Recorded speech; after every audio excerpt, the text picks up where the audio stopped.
这是硅谷 AI 界今年以来最狗血的收购案。从今年5月初 ，OpenAI 与 AI 编程独角兽公司 Windsurf 就传出收购谈判，估值30亿美元。这家公司被视为生成式 AI 浪潮中最具价值、最易落地的明星创业企业之一 ，ARR 年经常性收入一度高达上亿美元，覆盖至少350家大企业客户和数十万日活跃用户。公司上下都认为收购将会很顺利，创始人、管理层和员工们都等着官宣。市场营销部门已经着手准备宣传物料，所有人都等着30亿美元到账。拥有公司股权的很多人都将实现财务自由，这也是硅谷精神背后的附加共识：改变世界，同时也创造财富。而这个共识在2025年7月11号被打破了。7月11号是个周五，突发新闻蜂拥而至 ，OpenAI 与 Windsurf 谈判破裂，谷歌用24亿美元签订 Windsurf 技术的非独占许可交易，并将公司 CEO Varun Mohan 以及联合创始人 Douglas Chen 与少数核心研发团队纳入麾下。也就是说，这又是一个所谓的 acqui-hire 人才收购。OpenAI 收购失败之后，谷歌迅速拿下了 Windsurf 的创始核心团队，但是剩下的250名员工们既失去了 OpenAI 股权的潜在机会，也分不到谷歌的24亿美元，而失去领导班底的 Windsurf 大概率将沦为一家空心公司，没有未来。这被视为 Windsurf 创始团队对公司员工们的抛弃以及背刺。在《华尔街日报》中的描述说，一些员工开始哭泣，但是谁都没想到的是，另一个转折很快就到来了。周五下午，此前的业务主管 Jeff Wan 晋升为临时 CEO， 试图稳住人心。而根据《华尔街日报》，就在这天快结束之际 ，Jeff 收到了竞争对手同是 AI 编程产品 Devon 母公司 Cognition CEO 的邮件，标题是聊聊。紧接着的周六，2名 CEO 在下午达成了 Cognition 收购 Windsurf 剩余股权的协议，在周日敲定细节，并且在接下来的周一签署协议。目前 Cognition 的收购数目没有公布，但是 Bloomberg 报道是9位数美元区间，全现金。但更重要的是，所有员工的期权都会因为这笔交易而能够变现，并且他们的期权兑现计划也会加快。虽然他们最终的到手数额会比此前预期的少很多，但是总比前一个周五听到的噩耗要好。那么以上呢，就是最近硅谷的这个大瓜，还是引发了非常大的舆论争议。其实这背后呢，有2个需要更加进一步去讨论的点。那么第一呢，是 AI 初创公司到底有没有护城河，以及呢下一个更加重要的问题是，目前的硅谷疯狂挖人风潮是否会导致更加恶劣的后果呢？我们先来说一下第一点。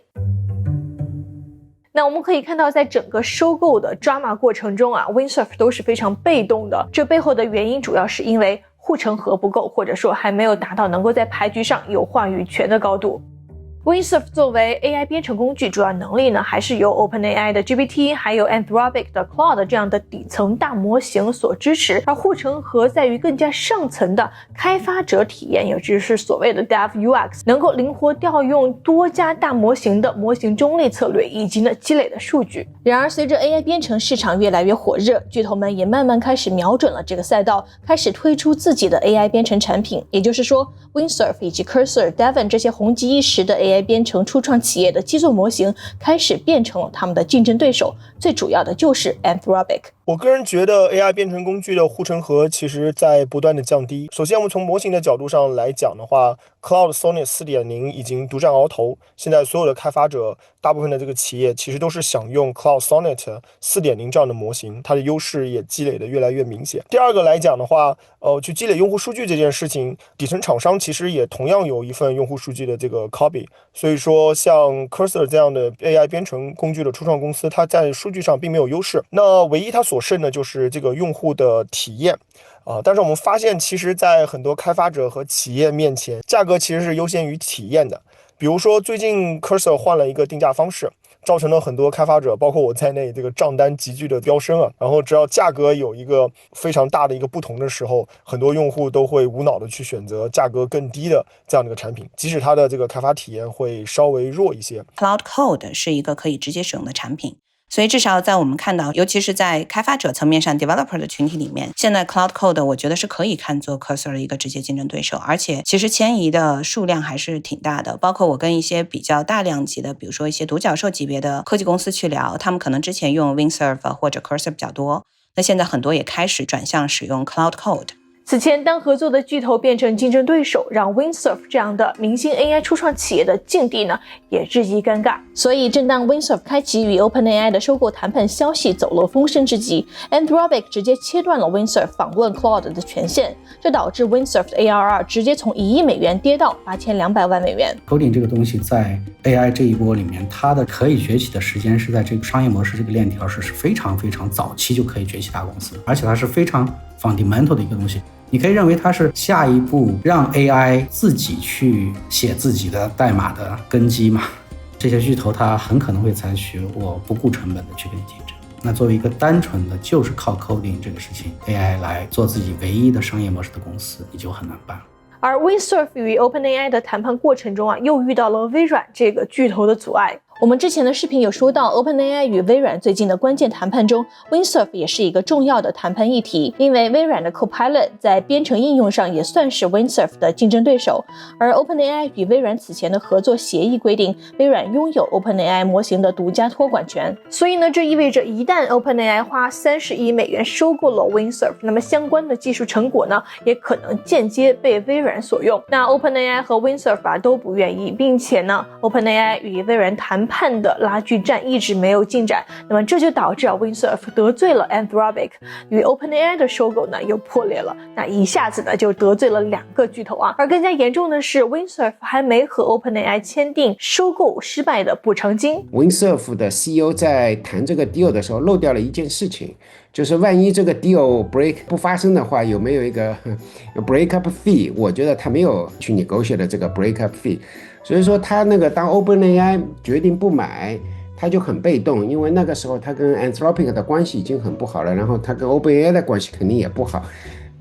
那只能去找 Google 了。就感觉到处都是雷，被巨头们盯着，一步走错就真的很容易给自己挖坑哈。那最后呢，创始人们不得已很被动的就接受了Acquihire人才收购的条件，加入巨头，但同时呢也背弃了余下的200多名员工，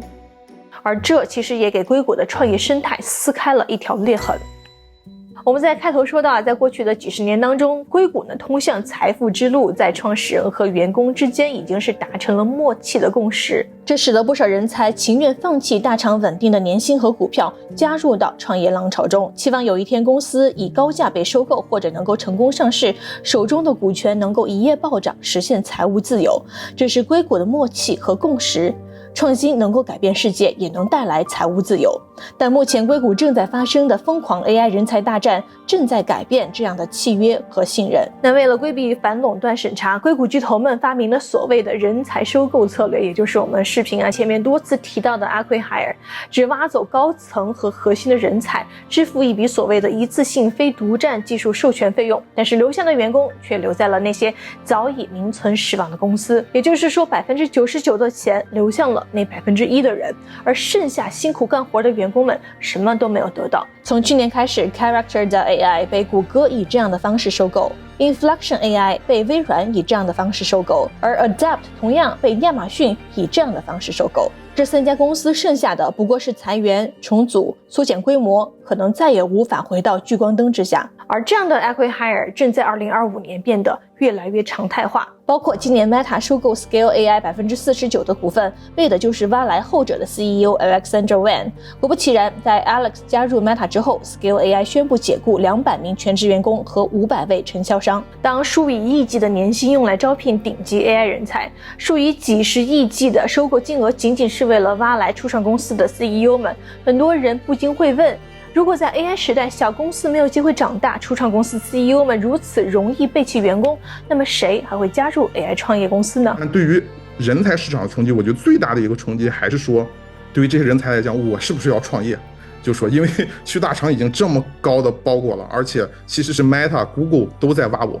而且挖过来的都是纯纯的现金啊，因为人家都是上市公司啊，就是我也不用蹲在 OpenAI 或者 Anthropic 这种可能我也不知道他什么时候期权能兑现的公司，就算我去创业，我一个公司几亿美金卖了，说不好听点，他自己会收给投资人，剩下他自己能回来的钱还不一定有这么多。所以其实我觉得这已经变成一个就是 big player 的游戏了，纯 big player， 而且就是那几个玩家的游戏，基本就是 OpenAI、Google、Anthropic、xAI 以及可能 Meta 其实可能就是这5个玩家最后的一个游戏了。不过呢，我们的嘉宾倒是给了一个比较乐观的想法哈，也许今后的创业不用组建一支特别大的团队了，不用带领特别多的员工了，因为 AI 的能力在突飞猛进，一个人也说不定能够造出一个独角兽公司。以前没有50个人、500个人做不成事情，但是现在真的是5个人、10个人就能把事情做好。Sam Altman 至少他说过几次，说那个以后会有 one person unicorn。我个人是非常欣赏这句话的。5年前、10年前，这是一个天方夜谭，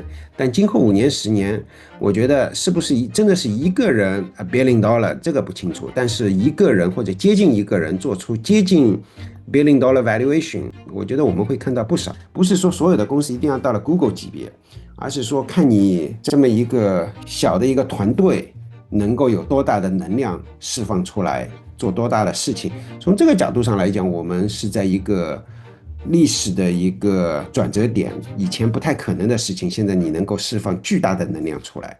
而在所谓的 one person unicorn 成为普遍现实的那天到来之前，如今硅谷的 AI 创业公司们依然需要面对巨头打架中的尴尬境地和谨慎求生，即使是像 Windsurf 这样的明星公司也是如此。